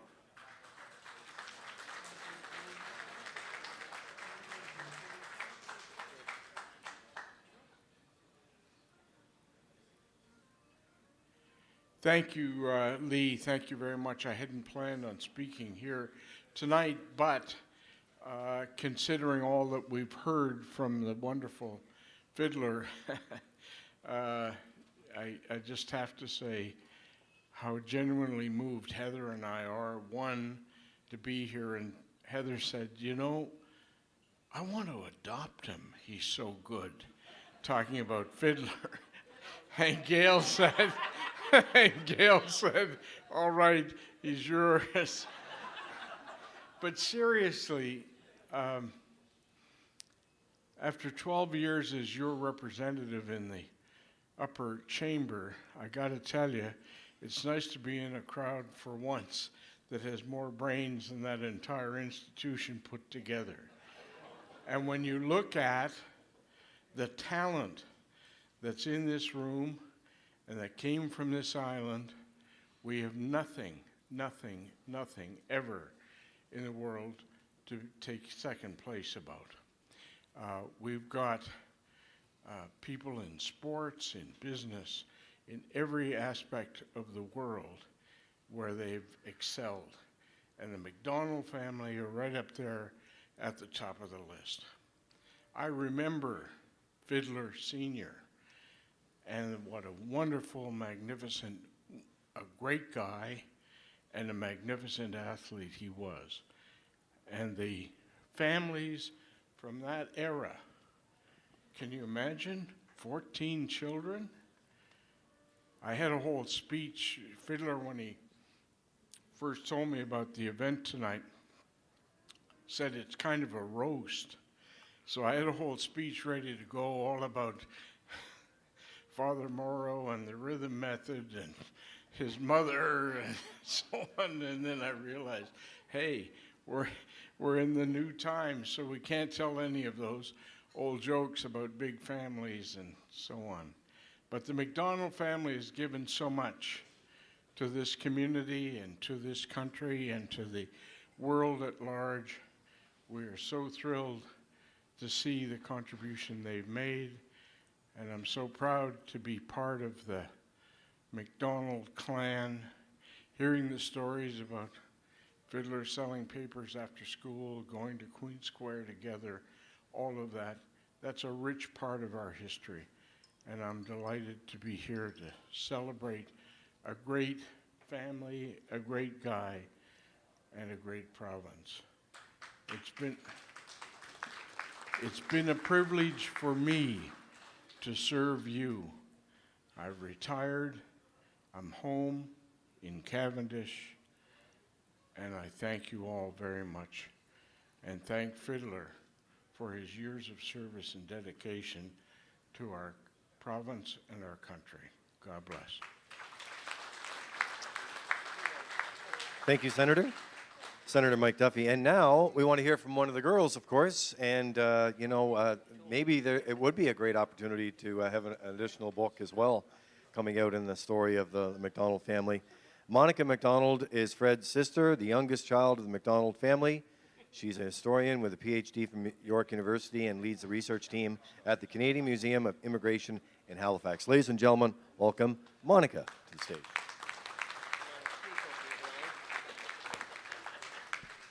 Okay, I promise I am a McDonald, but I'm not as long-winded as my brother Freddie. Hi, everyone.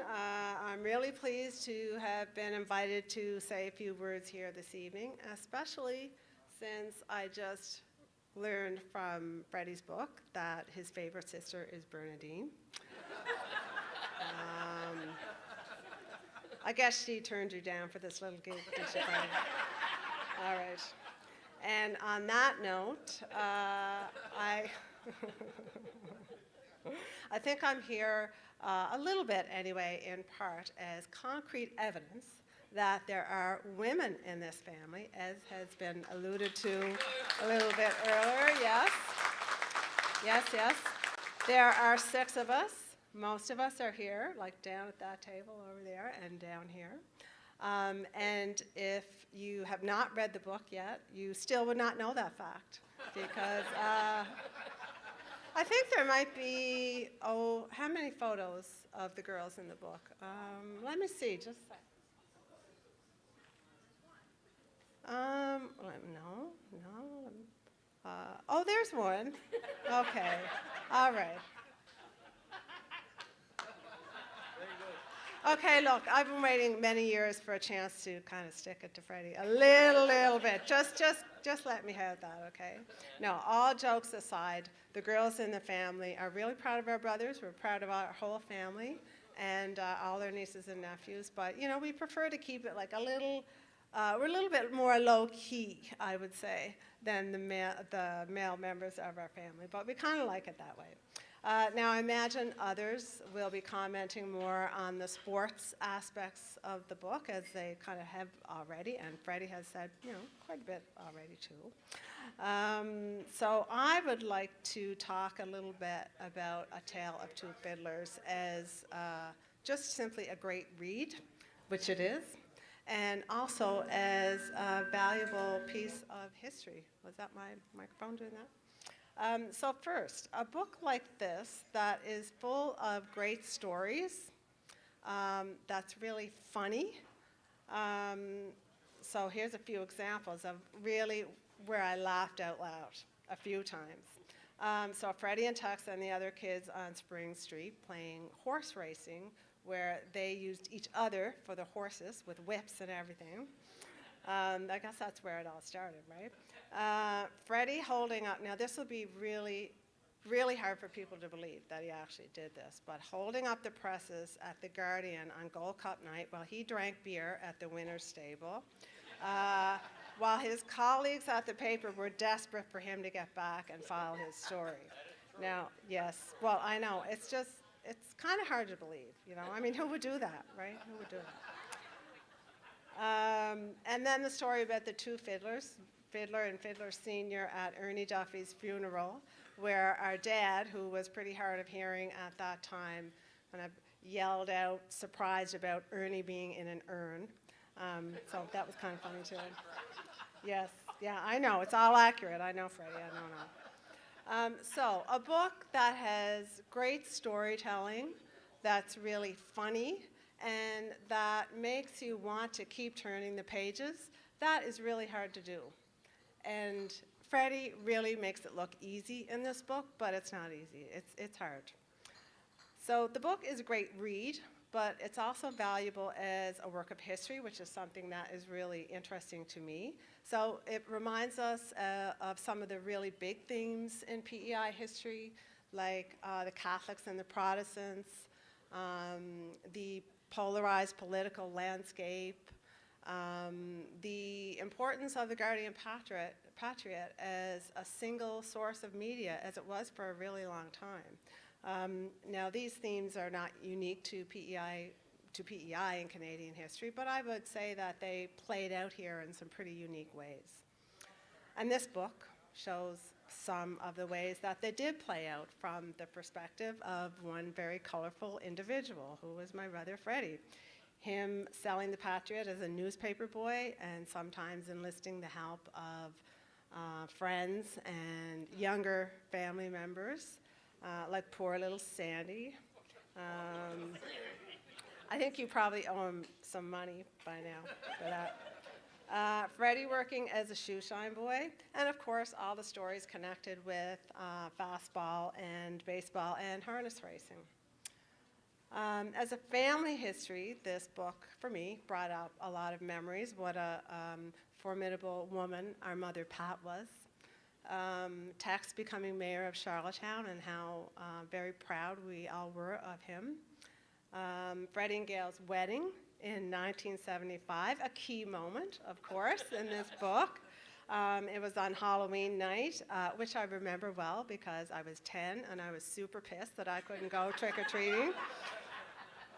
But what a night, right? I mean, look at this partnership, Freddie and Gail. Let's give them a hand, everyone.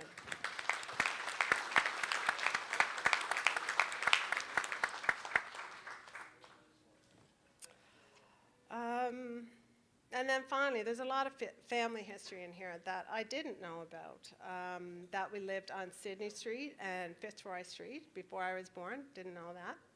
I didn't know that a Sput was not the only boxer in our family. Although I think he was the only one who was any good at it. But the only one who didn't get his clock cleaned, perhaps. And that our father lived in Amherst for a year to play ball. I didn't know that. And that brings me to my final comments, and it's all about Fiddler Senior, who is there on the cover. So our dad was in his 50s when the youngest kids in the family were born, and as Freddie explained in the book, he was really a man of few words, didn't say too much. He for the youngest kids anyway, he was really an enigma to us. We really didn't know him. But in this book, I really felt like I got to know him a little bit more. And I saw sides to him that I hadn't seen before. And I got a little bit of insight into why he was the way he was. Freddie writes in the dedication that this book is a gift to his brothers and sisters. So in that sense, and in many others, it is a gift to us. And it's a wonderful gift. And so Freddie, on behalf of your brothers and sisters, thank you.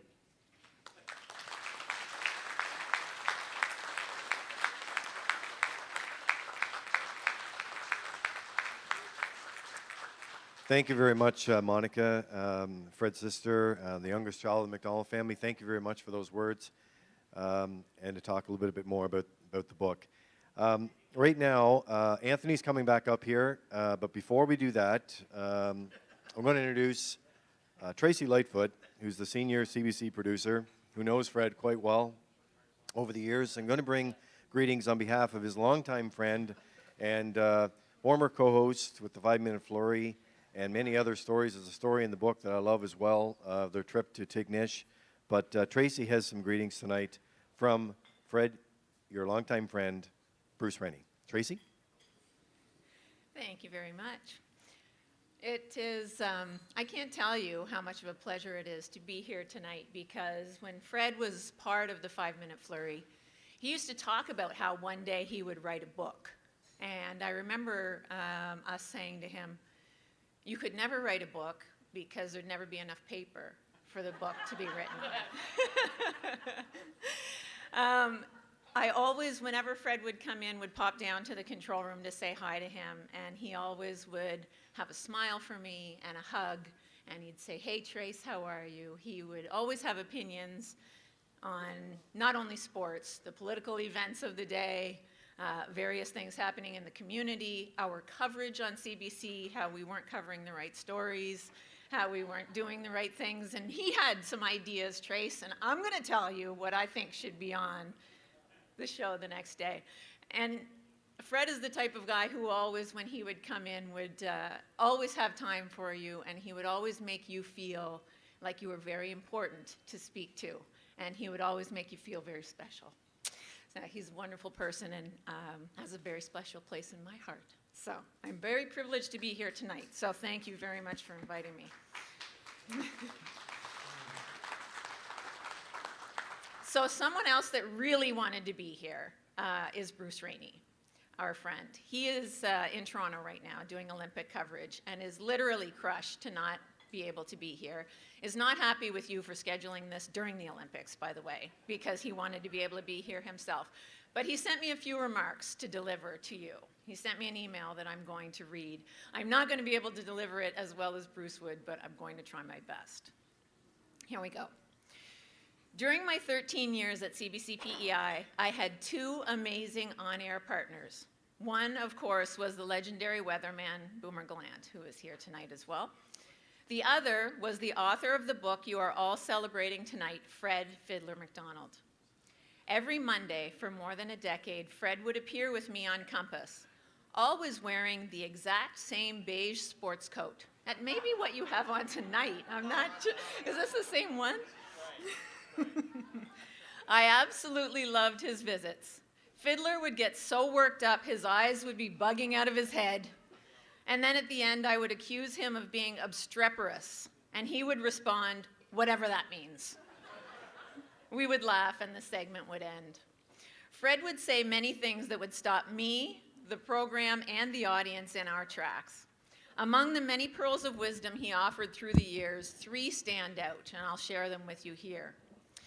Once, when I asked him what made Gordie Howe so special, Fiddler said, quote, well, he shoots right, but he could also flip his hands over and shoot left, too.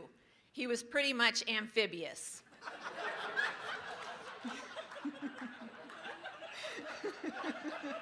That's false. That's not. Roll the tape, Lee. Number 2. We'd really sell the books, certainly, brother. When I asked Fiddler to explain the physics of hitting a baseball once, he responded, Bruce, I'm a prophet, not a genius. A genius is someone like Norman Einstein. Maybe he's a cousin to Albert. And finally, my favorite. The day after the 2008 US Open golf tournament, which was won by Tiger Woods, Fiddler reflected that, quote, "Yesterday was Father's Day, so I want to wish all the dads out there a belated happy birthday."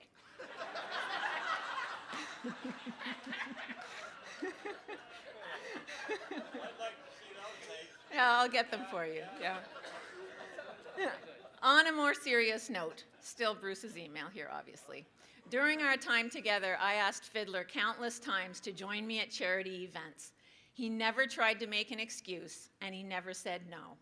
He always came with me and always made each event infinitely more memorable and entertaining. I wish I could be there tonight to give Fiddler a hug and tell him in person how much I miss him. He is one of those very rare, totally devoted friends who is never there to see through you, but always there to see you through. Sell a bunch of books, my friend, and never stop telling your stories. Your pal, Bruce Rainey.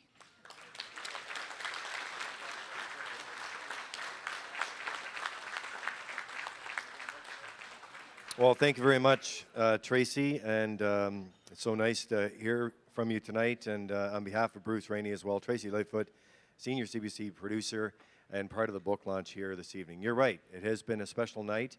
I'm going to ask Anthony McDonald to come back down and join us on the in the big red chairs here as we close out the segment tonight with 3 videos that we're going to play here this evening. It's interesting, in the book, I can't quite remember the page number, Fred, but you do tell quite a story about Bruce Rainey in the book in here, and one of your trips that you made up west. That was a great story as well, but we'll leave that because that's going to really get the book sales coming off for tonight, because we're at chapter probably 160. Come on up, Anthony. 160 right now of 173 pages, but you have to have this book in your collection. It's just one of those books that you have to add to it. And I hope, Fred, down the road there's an opportunity for you to write another book. I don't know, Anthony, maybe you should consider writing a book as well. You'd have I'm a the few shy things one. to say. I don't have much Yeah, to you say have much usually. to say. After listening to Dad tonight, I think he makes me look like a mute. Well, he did a great job. I mean, all the great history over the years, and what it's been like to hear some of those stories tonight. It's been a fun night. It's really cool because people have to understand, right? As Monica said, there's quite a large gap between the first and the last fall, so to speak. And even in our family, I didn't, my grandfather was old when I was a kid, and even James and Curtis didn't really get a chance to meet him or be around him. And even Monica, I remember she said, "I haven't seen you in forever." And I do remember the last time I saw Monica. I was a kid in the kitchen of my grandmother's house, and I was starving to death. And I said, there's lots of stuff in the fridge. I'll just make a sandwich. I almost cut my thumb off with her big knife, or big butcher knife, cutting into the roast beef, and it went right through the artery in my thumb. And Monica came around the corner, and I screamed, "Ow!" I screamed, and she goes, "You all right?" And I went, "I don't know," and the blood squirted across the floor. And she screamed, I'm telling you what, like you've never heard. And the only thing I had to drive there, I was like 17, I had Neil Mose's horse truck out front of the house. And Monica couldn't drive a standard. So we're trying to get to the QEH from Upper Prince Street in a 5-horse truck and trailer. She can't drive. Oh, my God. Yeah. I was bleeding to death and laughing at the same time. It was the funniest thing ever. Well, some great stories. These are the things that happen in the McDonald household all the time. My brothers tell the story because my brother, Mark, and I are 10 years older than the other two. So the things we did to them were outrageously horrible when we were young. I remember, it would snow so bad in the island, it would literally snow you in. And we would literally throw them out the top window naked into the snow. And it's just, you say to yourself, every family's like that, but they really aren't. They really aren't. Well, we have a lot of it in the book here tonight, which is great because we're looking forward to that. Listen, we have 3 videos that we selected tonight. We could have taken 100 videos. Deshaun of the McDonald boys. And I know some of the other boys that are not in the video tonight, we'll mention them in just a minute. But we're going to start with the first video. Mark McDonald with Hurricane Emperor and the graduate series of the Big M. It seems like every time, that's one thing I love about the McDonald family, you're very, very well connected, very close. You may be in different parts of the country or in different countries when things are going on, Anthony, but as soon as success hits for one, it's one of you and all of you together. And that's got to be a special race that you remember about Mark winning with the graduate series. I mean, listen, Mark's won so many races. You know, when we first started driving, you know, there was a lot of competition. In sports, you know, basketball, baseball, hockey, everything we played as tough as we could all the time, as my father said. There was no half measures. There was no half speed. And it became very clear that Mark was a better driver than me at a very, a very early age. And James is now too, so it really sucks. But, you know, we're always, you know, deep down you have that brotherly competition where, you know, you don't want to see him do too good, but just good enough, you know, so he's happy, but not good enough that it's fairly obvious he's much better than you. But it's, Mark has just done so much, and people don't realize, you know, the things he's overcome. Broke every bone in his body, you know, and just go out and just keep going and going. And this industry can be tough to the sense where it beats you down to it almost convinces you that you're not good at it. Like maybe you were just really lucky or just had the right connections, like you said. And then, you know, for Mark to go out and win the Meadowlands Pace with Ian Moore the way he did was truly incredible. I know you want to talk about a different race, but for me, you know, just watching Mark succeed and seeing how happy he is, it's different for me. You know, I learned a long time ago that I wasn't going to be Mark or anybody else, like John Campbell, Bill O'Donnell. But, you know, I took what I was good at and tried to turn it into something that was good for everybody. And James, the same way, you know, he's just so selfless when he's around people. It just, yeah, I really feel good every time I do it. And Curtis, behind the scenes, does more than any of us. And rarely gets, you know, the accolades he deserves. And then Lloyd, you know, works his butt off. Bobby, you know, we always work as hard as we can. And I think nights like tonight, you reflect on that and realize just how hard they really do work.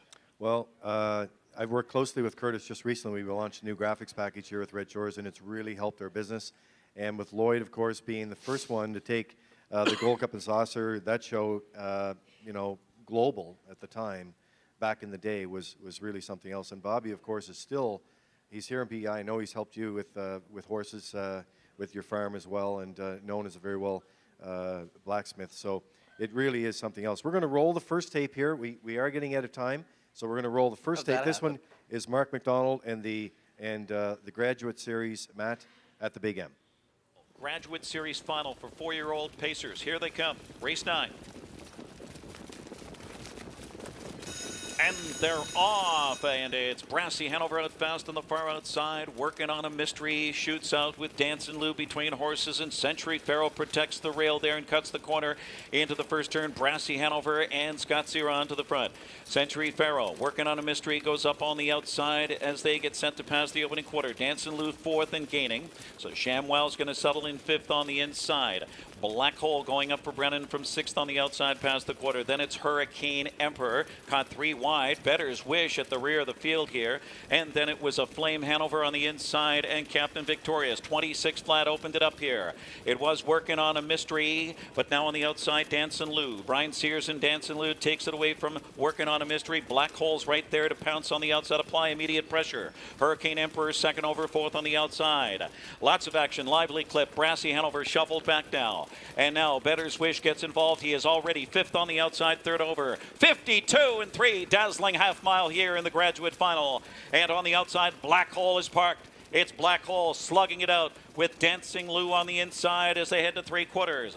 Hurricane Emperor sitting there, lurking in, all set to come 3 wide. Working on a mystery, needs racing room, and now to the outside, towers up. Better's Wish. Better's Wish just 3 lengths from the lead. A shuffle for Brassy Hanover on the inside as they turn for home. Captain Victorious stacks to the outside. 1:20 for 3/4 into the stretch. They come after Danson Lou. Room on the inside for Working on a Mystery. And on the outside, Hurricane Emperor explodes for Mark McDonald. Hurricane Emperor! What an effort here and what a drive by Mark McDonald. It's Hurricane Emperor. Then Working on a Mystery.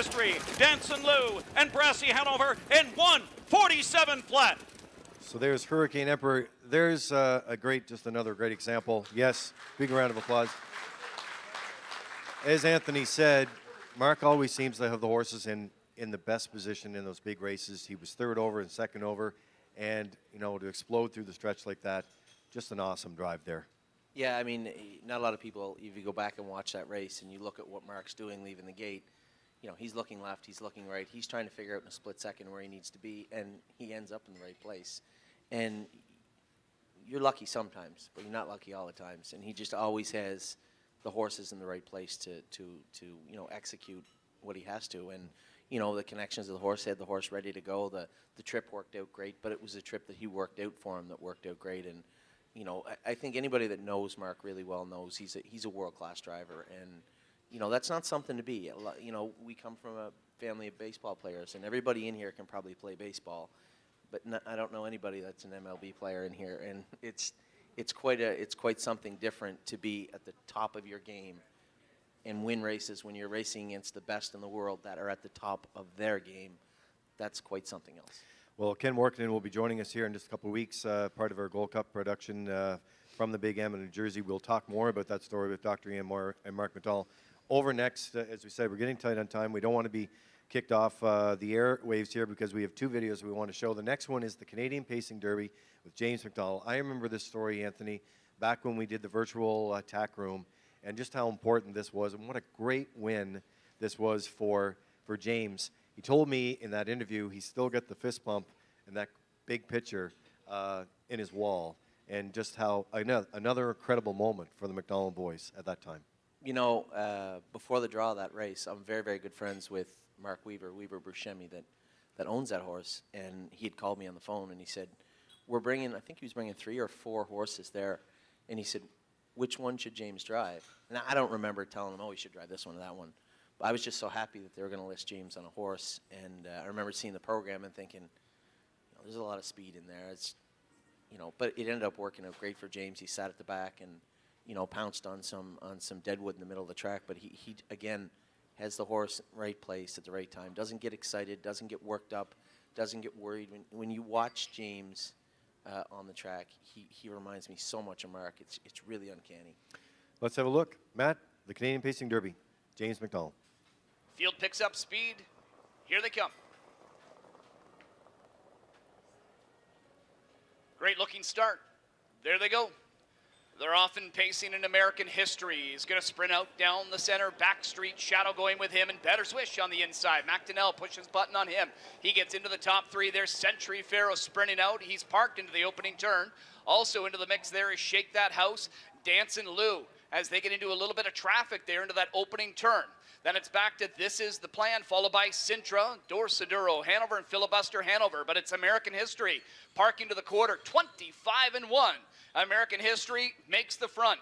Here's McDonald out and rolling with Better's Wish. Better's Wish gets his cue to go after that leader, American History, as they go by 3/8. Watching the action is Backstreet, Shadow, and Gingras from 3rd. Tightening up 4th now is Century Pharaoh as Better's Wish takes over the lead. Danson Lou is in 5th. Sneaking up the inside, Henry's picking up a bunch of positions here with This Is the Plan as the outer flow starts with Backstreet Shadow as they go by the half in 52-4. And it's Better's Wish on the outside, Backstreet Shadow. Pocket sitter, American History. Look at the trip set up by Filion with Century Pharaoh, 2nd over 4th. Inside 5th, This Is the Plan. 3rd over, Danson Lou's in contention. Sintra looks pumped up on a helmet as well. He's 4th over. Then on the inside, that Shake That House back to Dorsaduro Hanover and Filibuster Hanover. 3/4 is next for these heavyweights. Better's Wish with a slight advantage. 1:21-1 to 3/4. And it's Better's Wish turning for home. They're all coming after him. American History locked in the pocket. Backstreet Shadow starts to tire. Century Pharaoh Dorsaduro takes over the lead. Dancing Lou off cover, and from the backfield, Dorsaduro, Hanover, and James McDonald looking for the repeat. It's Dorsaduro, Hanover off cover, and he explodes. Dorsaduro, Hanover, J-Mac, back-to-back in the Canadian Pacing Derby. He wins by 4. Dorsaduro, Hanover in 1:48.4. Another round of applause for that magnificent drive there. He was second last. He was second last at the head of the stretch. And Yeah, to mow down that field like that, what an incredible moment for Yeah, him. I mean, he's always, like I said, you got to be in the right place at the right time. You can't drive a horse that was every 30, 40 to 1, whatever he was, in an aggressive manner. And James just had him in the right place at the right time. And again, just it's uncanny how much those two drive alike and how their presence on the track. Our final video tonight is with you in action. I want you to I won set this once. up for us. This is the bomb hugger that you won, and really, when I was looking at this, Anthony, I got to tell you, you talked about it a little earlier. You've been driving at so many different tracks in the last year and a half, and having such success. And again, you talk about positioning and putting horses in position. You put this horse in position and pulled off a great win here.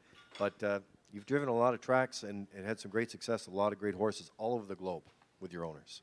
Well, at the end of the day, if you're going to drive good horses, you're going to win races. If you can't win races with horses that are 6-5 and 8-5, then at some point you just have to stop going on the track. And it's been really a lot of fun. Not a lot of people. A lot of people know what we do, but don't understand the scope of it. I mean, we have over 900 clients in 13 countries that own these horses with us, and it's so cool because I was at a fair on Tuesday. What day is today? I was at a fair on Tuesday. I think today's Wednesday. No, Monday then. I was at a fair Monday, and they do a Facebook Live feed. And the guy told me last year, he said, we always get maybe 70 or 80 people that will watch our Facebook Live feeds from all over Ohio or wherever. He said, when the stable.ca is there, it's over 200. He said, and I looked at the one chat one time, and it's a guy from Germany, a guy from Switzerland, a guy from the U.S. and Canada.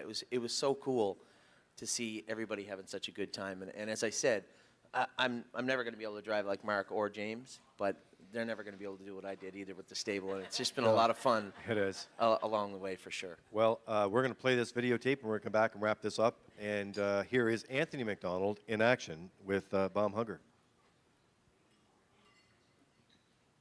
And they're off. Bomb Hugger in the center out for the lead. I love my Mew Mews.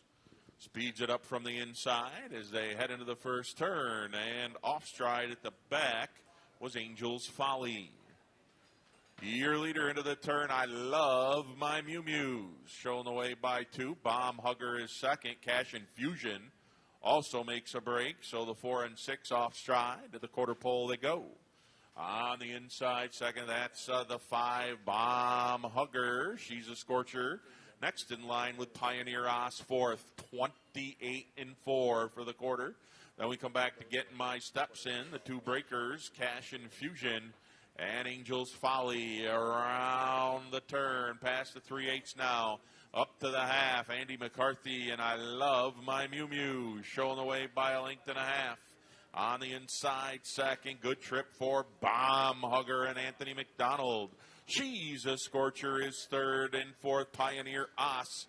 Next in line, fifth, Getting My Steps In, halftime, 59.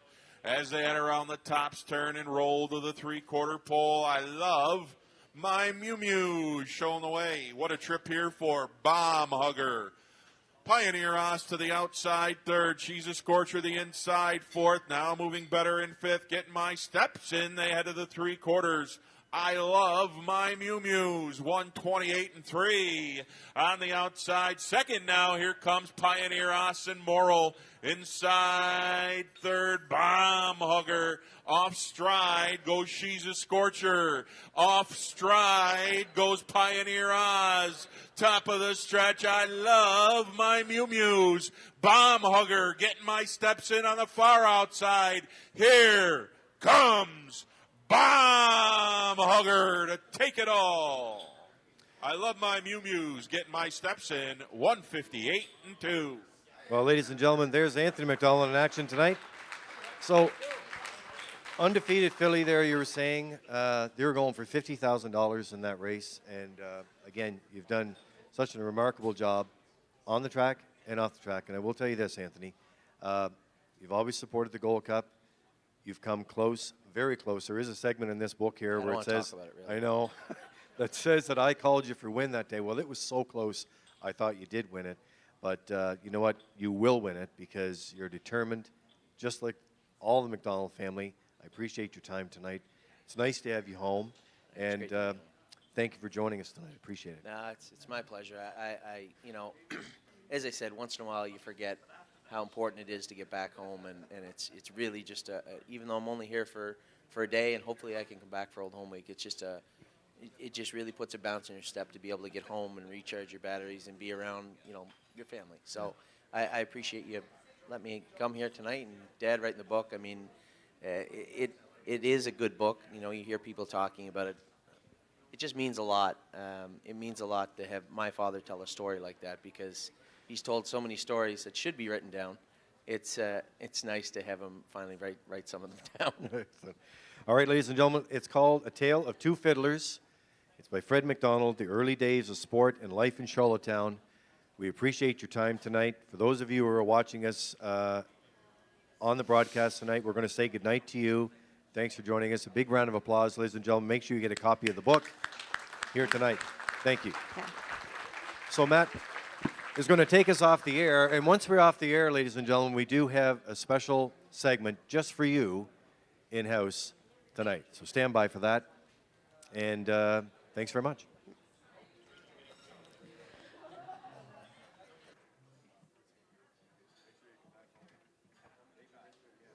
I guess not. Oh, just want to say that Fred is signing books, but there are some pre-signed copies. If you don't have time to hang around to get yours personalized. But also just keep in mind physical distancing if you are getting him to sign a copy for you or copies for you.